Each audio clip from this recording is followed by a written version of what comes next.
From Pacifica, this is Democracy Now! This case could be, I hope it will be, a wake-up call to all the citizens of this country and all the people who live here, that you can't lock up the lawyers. You can't tell the lawyers how to do the job. You've got to let them operate. And I will fight on. I'm not giving up. I know I committed no crime. I know what I did was right. 4 years after civil rights attorney Lynn Stewart was jailed for distributing press releases on behalf of her jailed client, her family and supporters are seeking her release from prison to receive urgent medical attention for stage 4 cancer. We'll speak with former U.S. Attorney General Ramsey Clark and Democracy Now!'s Renee Feltz, who met with Stewart in prison in Texas last week. Then, Dr. Paul Farmer. He has set up clinics around the world. I learned about development work from disgruntled Haitians, and that was, in fact, probably a good way to learn about development work. I learned a lot about health and social justice, that is, the right to health care, and why that was such an important concept for people living in poverty, especially people who, like many of those I lived with, felt wronged by immediate and remote history. Dr. Paul Farmer on his new book, To Repair the World. We'll speak about Haiti, Rwanda, and his lifelong effort to bring quality health care to some of the most impoverished areas of the globe. All that and more coming up. Welcome to Democracy Now!, democracynow.org, the War and Peace Report. I'm Amy Goodman. The Associated Press says the Justice Department has secretly obtained a trove of journalists' phone records in what its chief executive called a massive and unprecedented intrusion. The Obama administration seized records for the work and personal phone numbers of individual reporters for general AP office numbers in New York, Washington, and Connecticut, and for the main number for the AP in the House of Representatives press gallery. More than 100 reporters work in these offices. The records were from April and May of 2012. Among those whose records were obtained were Matt Apuzzo, often seen on Democracy Now!, Adam Goldman, 3 other reporters, and an editor, all of whom worked on a May 7, 2012 story that revealed details about a CIA operation in Yemen which stopped an alleged terror plot. AP had delayed publication of the story at the government's request. It's believed the U.S. Attorney in Washington is conducting a criminal investigation into the source of the information contained in the story. CIA Director John Brennan has faced questions over whether he's the source, a claim he denies. In a letter to Attorney General Eric Holder, AP Chief Executive Gary Pruitt said, quote, "There can be no possible justification for such an overbroad collection. These records potentially reveal communications with confidential sources and disclose information about AP's activities and operations that the government has no conceivable right to know." The search for bodies in the rubble of a collapsed garment factory building in Bangladesh has ended, with the death toll at 1,127. The collapse was one of the worst industrial disasters in history. For nearly 3 weeks, rescuers have combed through the wreckage of the 8-story Rana Plaza building outside Dhaka. The last body was recovered Sunday night. On Monday, roughly 100 garment factories near Dhaka were shut down amidst protests over the death of a 22-year-old garment worker whose body was found Friday inside a factory. A police official said Parul Akhtar had committed suicide. The 19-year-old worker, who spent 17 days trapped in the building's rubble before emerging on Friday, recounted her experience Monday. Reshma Gebum said she will never again work in a garment factory. During all those days, I only had 4 pieces of biscuit and a little water. I could not get anything else there. There were some people on the next floor. They all died. They were all shouting, but I could not find them. They were shouting, "Sisters, save us." I tried, but could not find them. It was all God's will. I was not afraid. I don't know where I got so much mental strength. Several major firms that profit from low wages in Bangladesh have signed onto a plan requiring them to help pay for fire safety and building improvements at factories. Those who back the plan Monday include Sweden-based H&M, the largest purchaser of Bangladeshi garments, British firms Primark and Tesco, and Spain's Inditex, which owns the Zara chain. The legally binding contract requires companies to conduct independent safety inspections, pay for repairs, and end dealings with factories that refuse to improve safety. The apparel company PVH, which agreed to sign on last year, is the only U.S. company to embrace the plan. Walmart, the second largest producer of clothing in Bangladesh, and the Gap have not signed on. Reports have emerged that Internal Revenue Service Commissioner Stephen Miller knew more than a year ago that Tea Party and other right-wing groups received extra scrutiny by the agency but failed to inform Congress of the issue.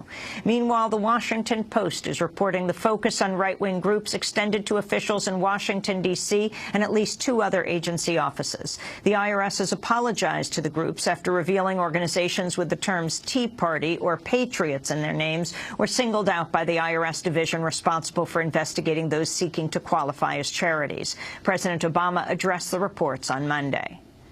I can tell you that if you've got the IRS operating in anything less than a neutral and nonpartisan way, then that is outrageous. It is contrary to our traditions, and people have to be held accountable, and it's got to be fixed. The Supreme Court has unanimously ruled in favor of Monsanto in a case about the use of its patented seeds. Indiana farmer Vernon Hugh Bowman had been ordered by a lower court to pay more than $84,000 after planting a mix of seeds he bought from a grain elevator. Some of the plants contain Monsanto's herbicide-resistant genetic trait known as Roundup Ready, which is found in roughly 90% of U.S. soybeans. Monsanto accused Bowman of using their technology without paying for it, and the Supreme Court agreed, finding farmers must pay Monsanto every time they plant its seeds. While the case could have wide implications beyond agriculture, Justice Elena Kagan wrote Monday's ruling was, quote, limited, addressing the situation before us rather than everyone involving a self-replicating product.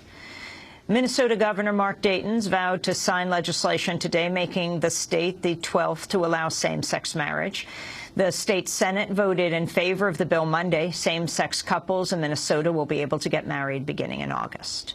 Al Jazeera has published a U.S. military document outlining updated procedures for force-feeding prisoners currently on hunger strike at Guantanamo. The document reveals hunger strikers are forced to wear a mask over their mouths as they sit shackled in a chair for as long as 2 hours while a feeding tube is inserted through their nostrils. Afterwards, prisoners are placed in a dry cell without running water and observed for at least 45 minutes to ensure they don't vomit. If they do vomit, they're returned to the chair. More than 100 prisoners are participating in a hunger strike that began in February. At least 29 are being force-fed. On Monday, a coalition of groups, including the ACLU and Center for Constitutional Rights, wrote a letter to Defense Secretary Chuck Hagel calling for an end to force-feeding at Guantanamo, saying it constitutes cruel, inhuman, or degrading treatment and violates the Geneva Conventions. President Obama and British Prime Minister David Cameron are pledging to work together to ramp up pressure against Syrian President Bashar al-Assad. Obama spoke after a meeting with Cameron during the British leader's visit to Washington. Together, we're going to continue our efforts to increase pressure on the Assad regime, to provide humanitarian aid to the long-suffering Syrian people, to strengthen the moderate opposition, and to prepare for a democratic Syria without Bashar Assad. And that includes bringing together representatives of the regime and the opposition in Geneva in the coming weeks to agree on a transitional body which would allow a transfer of power from Assad to this governing body. A Philadelphia jury has found abortion doctor Kermit Gosnell guilty of 3 counts of first-degree murder for the killings of fetuses that were reportedly born alive in an unsanitary clinic described by prosecutors as a house of horrors. Gosnell was also found guilty of involuntary manslaughter for the death of a 41-year-old patient who was allegedly given an overdose of anesthesia. Gosnell's abuses have been condemned by both sides in the abortion debate. Anti-choice critics have used the case to demonize abortion providers, while pro-choice groups say it highlights the need to preserve access to safe, affordable care for all. Elise Hogue head of the pro-choice group NARAL, called the Gosnell case a peek into the world before Roe v. Wade.